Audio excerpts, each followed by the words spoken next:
Alright, sorry you have to look at this ugly guy right here. But I graduated from NAU in 2012 with a Parks Recreation Management major.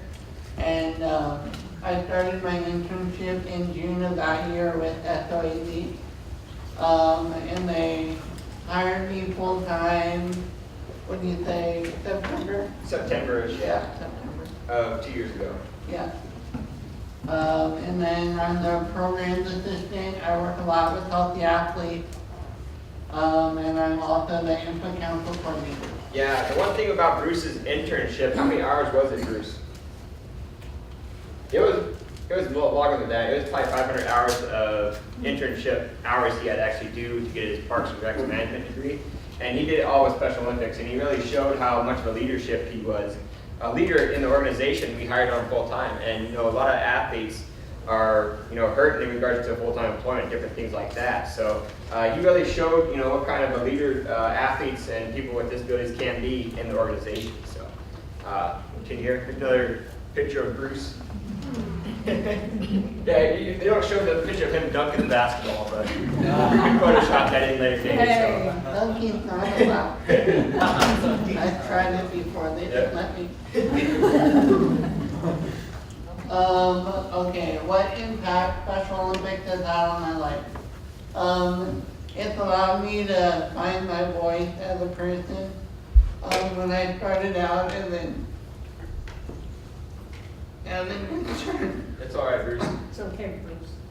Yeah, when Bruce started with the organization, he was kind of sheltered in a bubble. He really didn't have the opportunity to kind of become a leader and have the opportunity to become a voice in the community. We kind of gave him that opportunity with Special Olympics, and it's been a great transformation over the last 3 years of working with him and actually see him grow, and he's actually taken on roles in regards to athlete info council stuff and actually create different committees, different things like that to actually have the athletes have a voice within the organization. So it's been he doesn't tell me what to do anymore. Yeah, sometimes. So, I mean, Bruce has been a huge advocate of Special Olympics, and he's traveled all over the country. He went to New Jersey, he went to LA. Not New Jersey, Or Philadelphia. Oh, Philadelphia, close enough.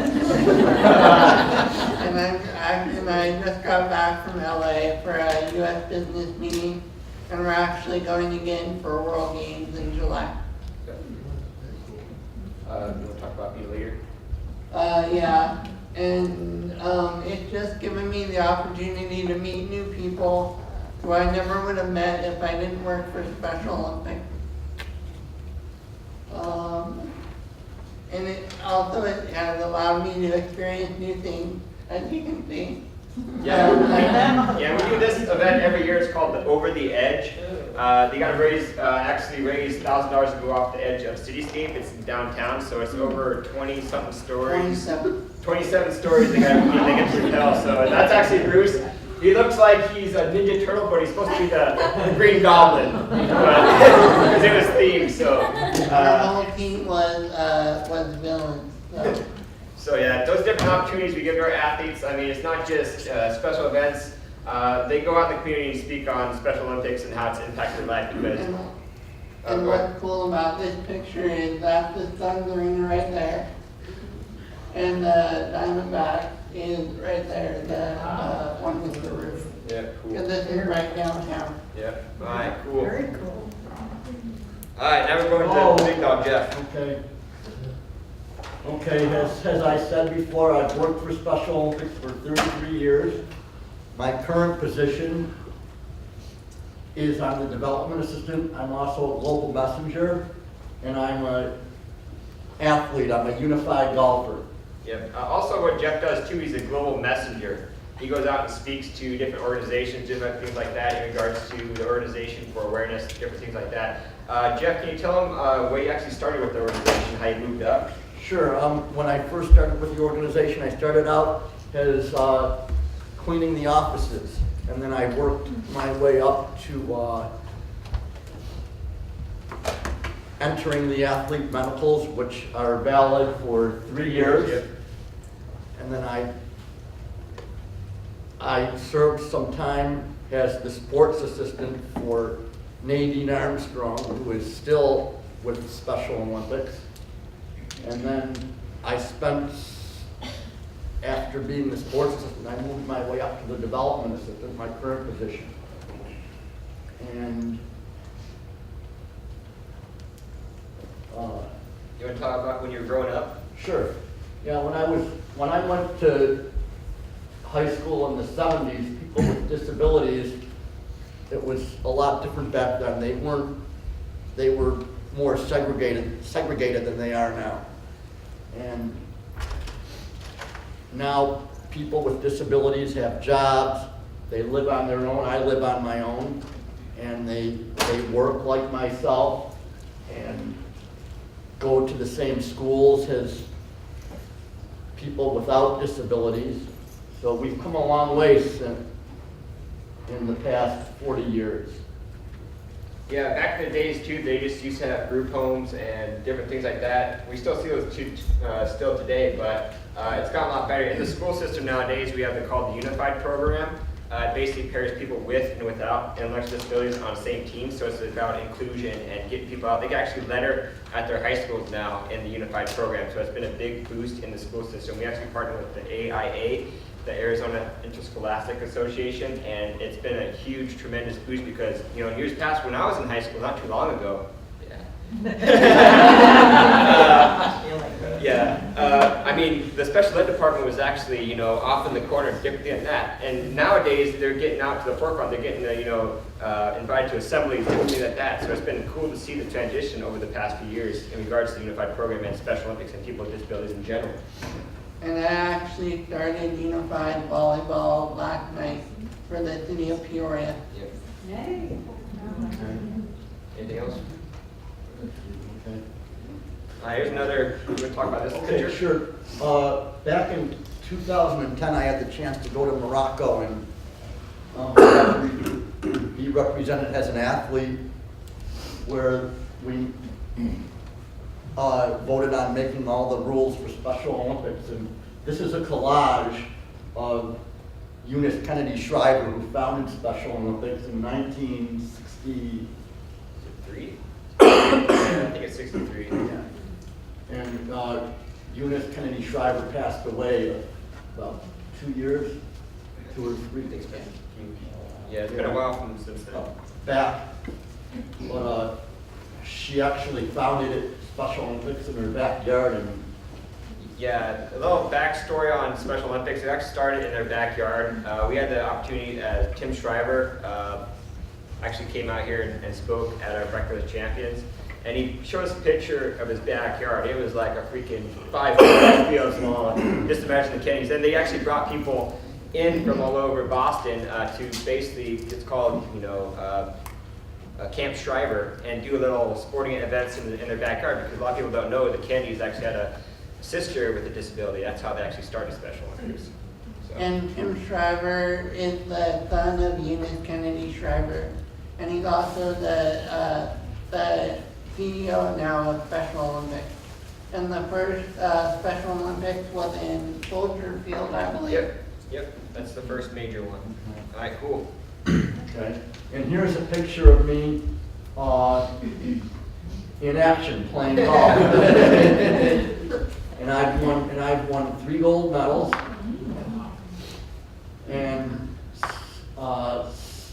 Special Olympics has allowed me to grow as a person and learn a lot of new things. Cool. And this is a while back. This is a picture of me with an athlete at our Suns clinic, where the Phoenix Suns work with the athletes and teach them skills, and they go through a lot of different stations: dribbling, shooting, and Happy. Yep. All right, guys. What does the R word mean to you guys? Go ahead. okay. The R word it's a very hurtful word. It's a word that makes people with disabilities feel like they're not important and they're not valuable, and we're trying to get it so never used in movies, it's never used in any literature or government proceedings. You want to talk anything, Bruce? Yeah, yesterday was actually, as most of you probably already know, but yesterday was actually Spread the Word Day, which is the day that we try to spread in the spread of our word.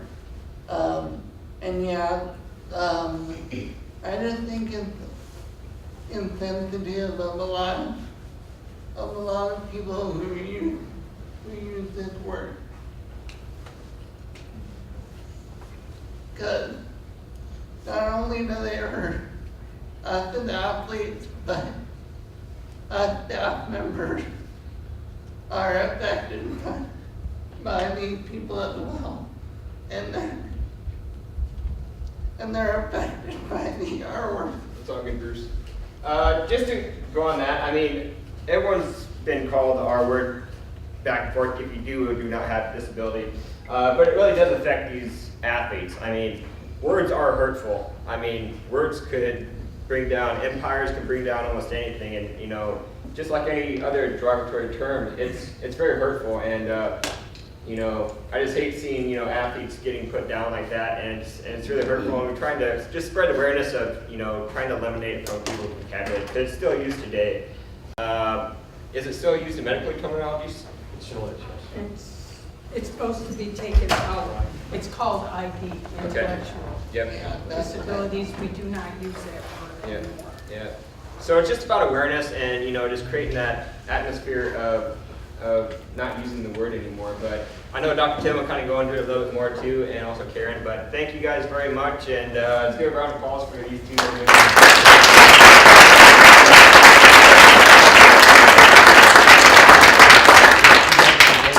You guys are awesome. Okay. Which one do you want? You want I'm the very proud of you. human elements? Great. Good morning, or good afternoon, everybody. Thank you, everybody, for coming. One of the things I'm supposed to do, too, is I'm the assistant professor in special needs, so we have an entire department dedicated to take care of everybody with all kinds of special needs. And so I just wanted to make sure that everybody knows this university doesn't give lip service to this. We walk a mile in their shoes. And in our department, we're very blessed to have folks that are not just weekend warriors when it comes to this. Karen, is that right? I just want to let you know my story. When I was a little girl, I had bacterial meningitis. Now, a lot of people don't know that. A lot of people don't survive that. When I was a little girl, I was in a coma, and there was another little girl that was in my class that had the same thing, bacterial meningitis. When I survived it, and I was lucky enough, unfortunately, the little girl in my class, Sarah, did not survive it. They told my parents that I would be retarded. There's the R word again. And I grew up as a kid having to learn to leave the Catholic school because I didn't fit in. I didn't speak very well. I had to learn how to talk again. I had to learn how to function again. And the people were very cruel to me, and I heard the R word a lot. Not only did I hear the R word from my classmates, but I also heard the R word from my teachers. And as a result, it made me be a very quiet person. And now I have found my voice by working in special needs, because I understand these needs. I said you got over that quiet person. I know, but It's a miracle. these are my people. These are my people. Yeah, and they are. And we're so lucky.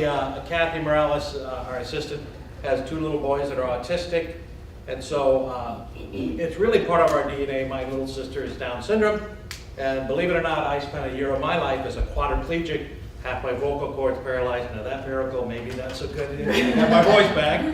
But I was a quadriplegic and unable to breathe and, for a year of my life. So we're very, we're very passionate about it. the people we care for. And we love these folks, and we always say that God writes straight with crooked lines. And every day we treat these kids, we really feel like we touch the face of God. And we feel very unworthy. And I felt unworthy listening to you guys today. My little sister Kathy, it was just horrible because, in fact, my son Mike said he was in Pito the other day, and a little Down syndrome girl came in, and she just shook the whole place up, went around hugging everybody. And my sister did that all the time. I mean, God forbid somebody shake hands or hug, it was full on, because nobody was getting out of that room without a hug. And so oftentimes I wonder, what's wrong with us? What encumbers our mind? My God, the concept of hugging somebody, man, I would have gone fisticuffs. You know, that wasn't going to happen. And so my sister cured me of that. And sometimes I wonder if our mind interferes with our ability to get along. Because I was from a family of 15. And so you can imagine I had 9 sisters and we had 2 bathrooms. So we, the boys spent a lot down in the backyard. But you know, we used to go fisticuffs and we got rough and tumble, and along came Kathy. And Kathy couldn't understand it if we yelled at one another. You know, she'd go, Mama, Jim's yelling at Tom, or Nancy's yelling at Patty, or what, you know, whatever. And that didn't compute. It didn't work. And you look at the world we live in, and you know, we're masters at hurting one another. You know, we have entire budgets devoted to hurting one another, and yet this population can't even comprehend that. And so you wonder, what the heck's wrong with us? Are our minds killing us? And so the more you get to know these special needs kids, the more you are indelibly and forever changed. And I know I would have never gone on to college. I was from a family of 15 without my sister's influence. In fact, we used to have to travel 200 miles to find a dentist that would treat my sister Kathy, because, you know, she was special needs, but that's not the word they used. And the dentist we went to kept saying, someday he picked me out of the whole family. Someday you're going to grow up to be a dentist. And I'd be like, dude, I don't know what you're smoking. But you're righteous in my book because you love my sister. And you take care of my family. And that guy kept after me, and he was my professor. And yet, I went to Creighton University, which was a Jesuit university. And I was not allowed to treat my own sister there because she was retarded. And that's what I was told. So it's kind of bizarre to think that as healthcare providers, we've turned a blind eye to this population. And it's important that everybody put a face on who we all are, in fact, who I am. And because it's my family, it's my people. And so I'm so proud of this university, because the university I went to, I couldn't treat my sister. My sister can come here with open arms, and we're going to love her and hug her and take care of her. This is my sister, Kathy, and this is... This is my cousin, my favorite cousin. Her name is Amy Clark. She's not related to you, Bruce. These are some party animals we were partying with. But I want to just say a little bit about my Amy, who's my hero. Before I met my husband, he didn't have anybody with special needs in his family, and he used to volunteer at my cousin Amy's school, called the School of Holy Childhood. And we had this family function, and all of a sudden Amy sees my husband, my boyfriend, and does a beeline and just hugs him, and I'm like, what is going on? And she said, he's in my class. Amy is a Special Olympian. Very proud to say, Amy swims the butterfly. She actually went to the World Games in 2014. She swam the butterfly in Athens, Greece, and got a gold medal. And on top of it, Amy competed against all the guys. So I am very proud of Amy. And then these are some of the folks we were partying with, what's that, last weekend? 2 weeks ago. 2 weeks ago. And so here you can see a lot of our faculty, Karen, myself, Denise, Francis, Dr. Francis. And here are our athletes. And these are the people that we love and we care for and we're there for. And this is really beautiful about this university. Oh, this is just a quick, can you hit play on that? I'll try. There you go. This might be goofy. This is last year's event. and I hope it's gonna fire through. Oh, here's one of our patients. And here's Kathy with one of our patients, Kathy Morales, our assistant. Oh, that's my friend Lee Casey driving. He's blind. He's driving my new bike. And that's me. And this is Jimmy. He just woke up. Scott. And so you just see all these happy faces. And you know, I wonder sometimes in America, the #1 health hazard in the United States is obesity, and I got it. And the #2 killer of teens now is suicide. And the #1 elective drug prescribed in the United States is in the Zoloft family. So we're living in America, the greatest nation in the world. We're eating ourselves to death. Our children are committing suicide. We're all clinically depressed. I mean, I beg for you to find one depressed person in this crowd. They're not there. So I want the chemistry of their brain. You know what I'm saying? I don't want the chemistry of my brain. We need to change our chemistry, right? Yes, I was gonna say that exact thing. Yeah. Our Special Olympics athletes have the best attitudes that I have ever seen. I agree. Kudos. You have so much you need to teach us. It's insane. Crazy. And here, this is why I love this picture, because here she is. She wins the race. We got to do the dance, right? Do you guys dance every day? I don't think so. Do you celebrate every day, every victory? These folks do. And it just makes you proud. The one little girl with the walker there had just had a hip replacement 4 weeks earlier, and she competed. That girl right there. So I just want, it's so critical that everybody see the faces and see the magic. See the magic. Because we don't need to tell these kids what they can't do. We need to let them do what they're born to do. And what they're born to do is to change each and every one of us. And everybody's got to commit to change, or you're dead. You blew it. You know, life's over. You might as well just cover yourself up because you're going to stink the place up. And so, you know, this is what our university is about. And I'm so proud. I feel so unworthy to come here every day. I mean, I really do. I get up, and I got the best flipping job in the world because you guys make my world rock.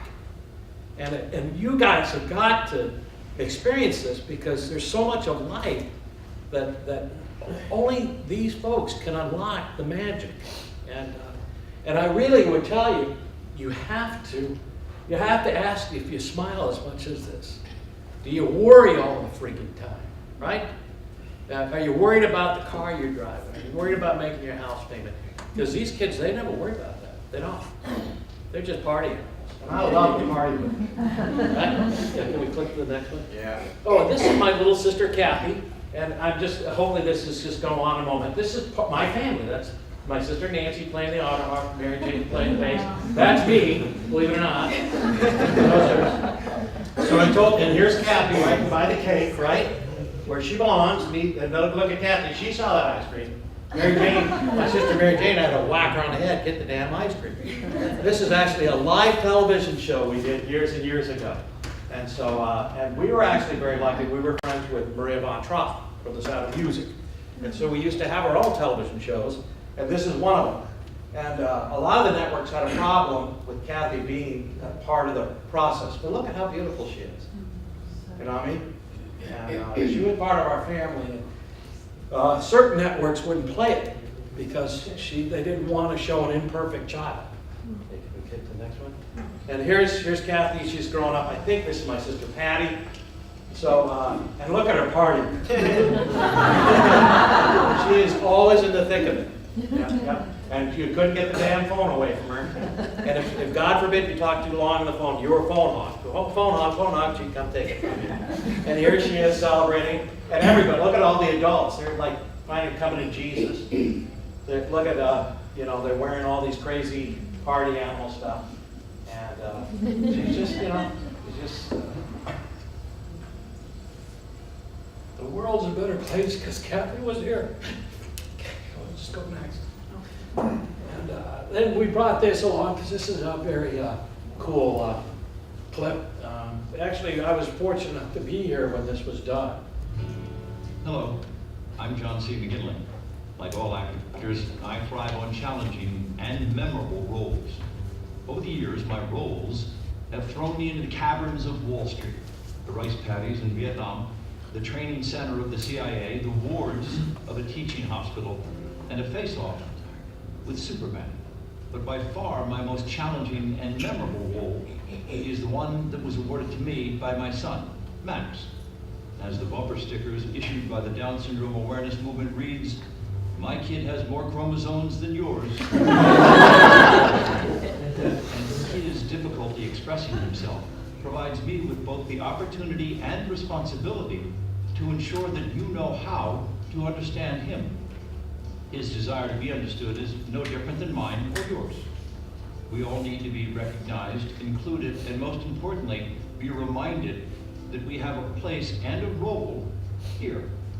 Your role as a physician, dentist, or related healthcare provider is twofold: to care for the patient and to care about the patient. Both Max and I appreciate how that may be difficult given the pressures of modern day medical practice, your limited time, and your growing patient load. But your role, the one you worked so hard to achieve, demands that you demonstrate that with every patient, and perhaps even more so when you're lucky enough to be seated across from a patient with intellectual disability. I have accompanied Max to countless medical appointments where the clinician failed to recognize and celebrate the opportunity to care for him as a person and as an individual.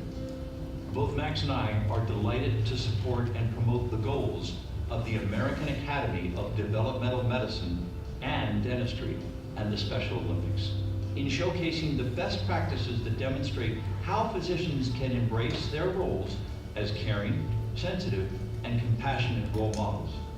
Won't you please take the pledge at aadmd.org and start to learn the most effective practices for beginning to be with patients with special needs. Words mirror the mind, and by dropping the label retarded, you can star as an example for the rest of your healthcare team and the rest of your community. Won't you please help us to spread the word and the word? I guarantee you there's a better way to say what you had in mind. It is the one role you will never regret being typecast in. And then we have one more clip for you. And this is where we have to thank the AADMD because that's why we're here today, you know, because of this great organization. And then this one, Schreiber, everybody's talking about him, so we have a quick little interview of Schreiber for you all. I've skied there before. I was lost. First to have. First, I know. so I thought All right, after this clip, what we're going to do is I want to get the athletes back up here, and I want to open it up to some question and answer. There's a lot of you folks have questions, you know, and you should. And we got all the right people here to answer the questions, right? Here we go.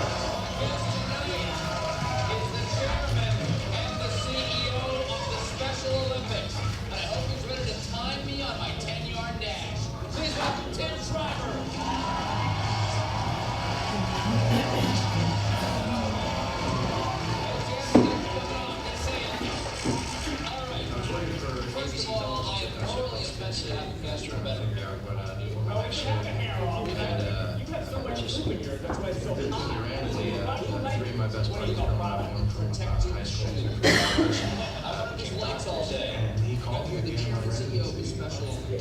And he started to talk about wanting to get rid of, have people stop using the R word. The R word. Okay, what is the R word for people's education?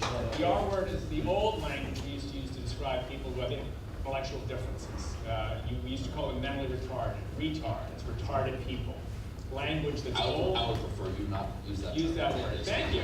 Well, the show's over. I converted you. Happy selling things fair. I declare it's over. Quick. This is more interesting than the top summer. So what is it? Is it a real? It is. That's me. Now, why is it such a big problem? Is it still used that much? Well, look, I represent 3.5 million athletes all over the world, 180 countries, where they compete all year round, and they have one goal. Their goal is to play sports and to show the world that people can play together, live together, and show them some respect. The word retard has become the symbol for them, not for me, but for them, of the idea that they don't count. But at one time, that was the proper word, right? Yeah. Okay, so what's the proper term now? What The would most important thing you can say, you suggest? What would you suggest? The most important thing is to say people first. Don't call someone autistic, retarded, disabled, invalid. Call someone a person with. So you're a person with hair with goop in it, as an example. That's nice. That's nice. It's not a goopy thing. That's not my baptismal name.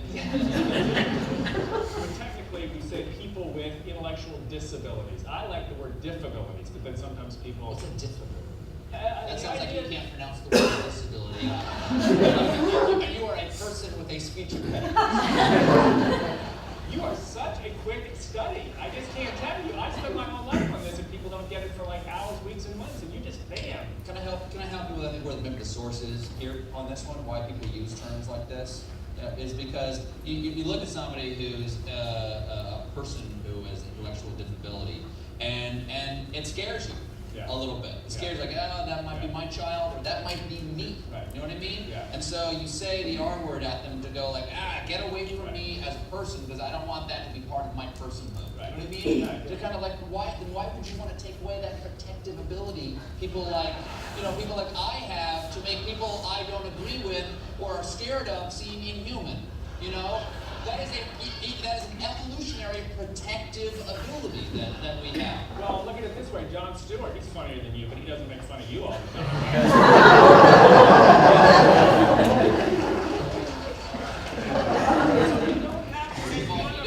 He does a comedy show, and I do a news show.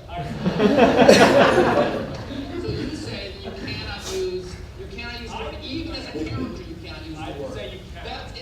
Isn't that No, we're police? trying to- That's not police. No, I don't want to be a cop, I want to be a teacher. You're allowed to be humiliating, degrading, and hurtful. I'm allowed to petition you to at least recognize what you say and be aware of the option you have to stop. So you're asking.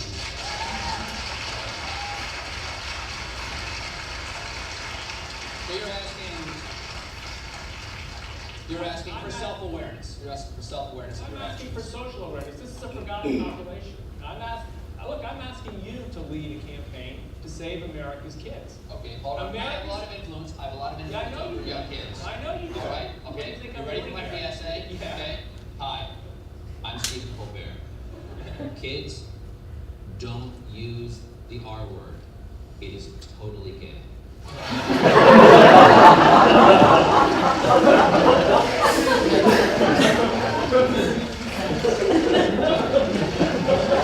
All right, guys. But by way of humor, that was very meaningful stuff. Okay. Now this is, remember I told you I was a quadriplegic? This is for the medical crowd out there. This is called a Hangman's fracture. That is C3 right there. And the whole head and neck needs to be put back up on top of here. That's me. I broke every bone in my neck. And that's not a survivable injury. Are there any physicians in the crowd? It's not a survivable injury, not because of spinal cord injury. That would get you eventually. But your vertebral arteries are encased at that level. So as that slid across, it should have cut the vertebral arteries, which should unplug the brain. So that's actually, it's actually published. Can you all see that? See my head, I'm looking that way. Everybody see it? That's the bottom. This belongs up here. The whole head and neck got to be put back where it belongs. Does everybody see that? All right on. So I am special needs, and I've been on both sides of that fence. So I want to thank everybody for coming. I'd kind of like the athletes to come back up, if you don't mind, and I'm going to open it up to question and answers. Okay? Is that all right? First of all, I want to thank Karen and Tim and the athletes for coming today. If you're an employee, you're already signed in, don't worry about that. But thanks for coming. This will be online to share with your other colleagues in our other campus. So I really appreciate you guys coming every year and sharing with us. This is important, not only in our dental school, but in our health sciences school. I know that we have a couple of PTs that are certified, and they go to the Special Olympics every year, worldwide certified. I think Deanne Bay is, and they go to those Special Olympics to help the athletes out. I think she went to Rio last year to help, or Brazil, somewhere in South America. I think she went or is going. So on that international level, I think The school does a great job, and this university does a great job through all of our disciplines, and hopefully staff and faculty can also find that time to volunteer. If you guys need volunteers, where should they? Yvette Thornton for dentistry. I Okay. don't know for the Okay. medical. So like if you have a special needs event and AT still's there, do you call out for volunteers, or how does that happen? I could actually. Actually, I handle all that stuff. I just want to say thank you guys, because AT Still is probably my biggest supporter in regards to Special Olympics, so I want to say thank you for that. In regards to PT, it's Jim Ferris. The PA program here is also very involved. That's Jerry Keenan. Dentistry is also very awesome. Dr. Kim and Karen are also the main volunteers. But if you guys need to get a hold of you guys anything volunteer-wise for me, because I do everything medical, please get a hold of me. It's Jesse, Jesse at specialversarizona.com. .org, whatever. That's why I have it. I don't know why Correct you're me, but- getting an email back that it couldn't get delivered to an email. Yeah. Well, I'll leave my card up here if you guys are interested in volunteering. Just email me or call me up, and I get you hooked up with that. So. And you guys, this is Liz. Everybody, I don't know if everybody knows Liz, but she runs our HR, keeps us all honest. Liz. I'm sorry. Oh, great. Tanya, Another name change. Tanya. All right, come on. But Is that it's your Tanya, I'm sister? Am I sorry. your So sister she now? keeps, I'm sorry. Am I your sister now? Oh, yeah, she's family. She's from Iowa. She's righteous. All right. So if you have any questions, and since Tanya got this same shameless plug in, I got to do one more. Okay. We also do. There's another thing about this university that's cool and unique, and maybe everybody doesn't know it. We also run Latin World Ministries, which is we go down to Mexico and we do a cleft palate mission. It's a medical dental event, and we take care of the people's teeth. And the last day, because we have ORs there, the last 2 days, because we're doing, pretty invasive surgeries, and when the doctors leave, everybody's got to go back to the jungle and be okay.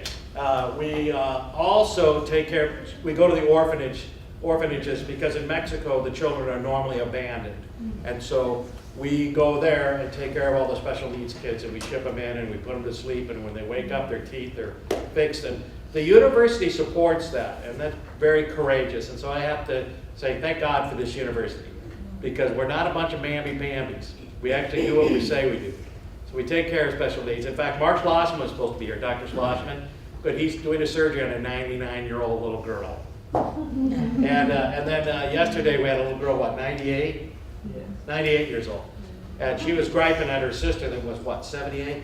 Her daughter. Her daughter, yeah. Her daughter. What do you tell her daughter? I told her butt up because she's on a walker. But she's 90 years old, doesn't use a walker at all. So she's yelling at her daughter because she's slowing her down. Like that. What a parallel universe, huh? It's so cool, my world. I love this. But what a great university, because most universities are not treating special needs kids, they're referring them out. And they're teaching you to refer them out. And everybody doesn't have to treat special needs folks, but by God, you will here. And everybody doesn't have to be respectful. Your parents should have taught you that, but by God, we enforce it here. And so it's a great university. And I think it's so humorous, because when they interviewed me, Tanya interviewed me, and she said, 5 years ago, somebody said you were going to be teaching here. What would you have said? And I said, well, I would have thought you were smoking dope. And I didn't realize it was an interview. And that was like 10 years ago. So, what a great, just imagine, I just can't imagine in my life. It's just insane, So, with no further ado, no more shameless plug for a university. We got to ask you all got to ask these athletes questions, because there's so much that they can share with you that I have nothing to contribute on that level. So thanks, Jeff and Bruce. Take it over. Questions? Anybody have any questions for them? I have one. I wanted to know what's your favorite sport to watch and your favorite sport to play. To watch probably college football, and to play, I'll say basketball. To play, it would be golf and bowling. And to watch, I like to watch golf and bowling, and I also like to watch basketball. So basically, he's all about golf and bowling. Yeah, another thing about Special Olympics too, we offer 22 sports, ranging from cross-country ski to swimming, to bocce ball, to floor hockey. So we do offer a lot of sports to a lot of individuals. We actually have one snowboarder, so he gets cold every year. So that's good for him. Yeah, I believe our oldest athlete is 85 years old, I believe. Yeah. He plays bocce. Yeah. How young can athletes start being in the games? I believe it's age 3, correct? Age 8 for actual competition. Yeah, And but then 3 age- to 7, they can be young athletes. Very good. So how did you hear about the Special Olympics?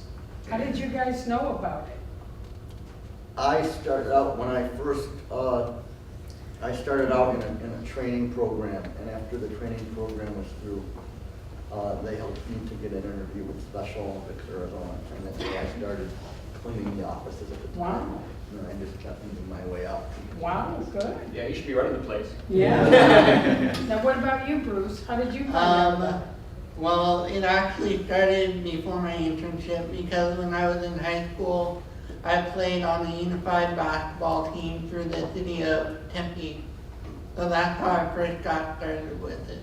Very good. Cool. Very cool. Good.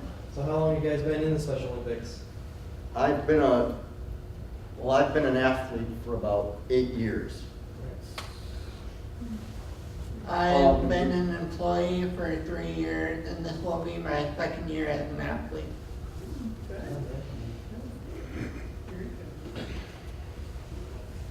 Could you explain a little bit more about the unified sports teams at the schools so that I understand it better? Unified is when a person with a disability competes with a person without a disability. Like I have a unified partner in golf. So you guys do best ball? What do you guys do? We every other shot. So like if I hit the drive, then my partner hits the second shot, and we the athletes tee off on the odd holes, and the partners tee off on the even holes. Yeah. Little thing. Are there? Go ahead, Bruce. And most people think that unified is just through the schools, but the team that I started with last night is actually through the city of Peoria. So the different cities have unified too. Yeah. And it's been a huge ego boost for these athletes too. I mean, you get to compete. A lot of times too, we just had our big basketball tournament at the Hilly River Reader, now it's called, or something like that. It used to be jogging.com. But we just had a big tournament that we had some unified teams actually show up, and actually one team did a buzzer beater. And we actually have a partner who's actually the #1 recruit in Arizona as a partner for one of these other teams in the East Valley. So it actually shows them how to become a better athlete, you know, fundamentals, different things like that. So it's kind of a learning experience. Also, it helps them out with self-esteem.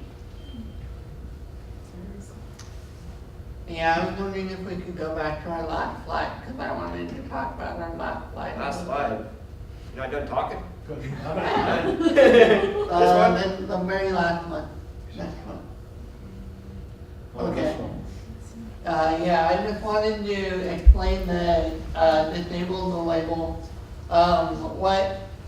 This is what Stephen Colbert and Tim Schreiber was talking about. Tim Schreiber said, we look at people as having a disability.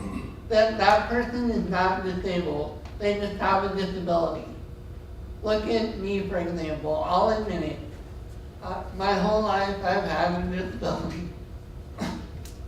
But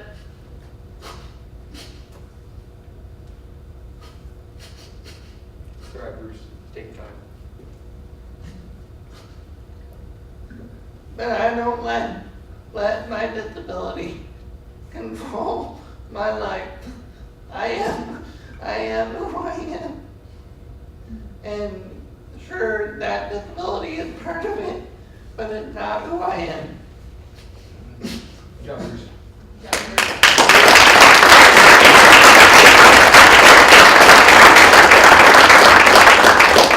I got a question. since, you know, you said you talked back in the 70s, and have you seen people be more respectful, or are we moving in the right direction? Are we having an effect? I think we are because,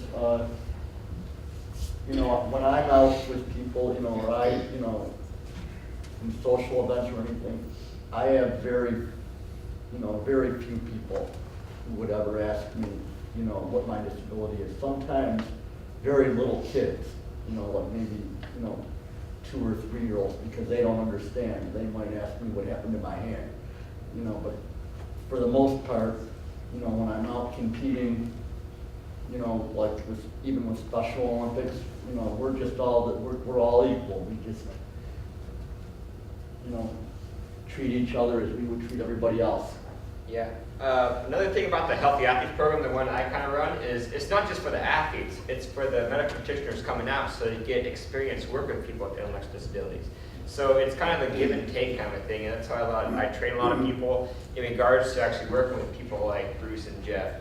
Because they're going to be seeing them in their clinics sooner or later with the expansion of access and Medicaid. They'll actually see them in their offices. So it's kind of a training aspect along with the screening for the athletes. And I actually have a story as well about what you just asked about.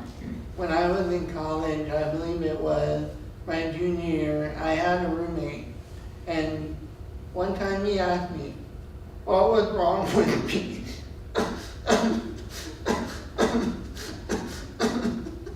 It's all good, Bruce. Don't worry about it.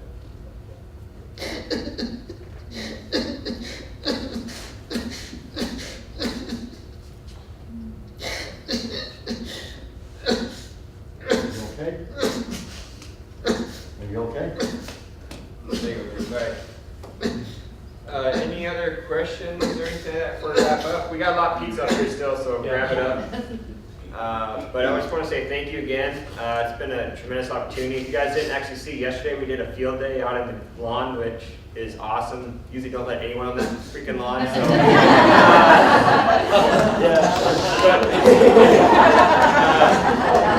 You're probably stressed about it, sure. But if you guys weren't there, it was an awesome event to see. We did kind of a field day kind of a thing.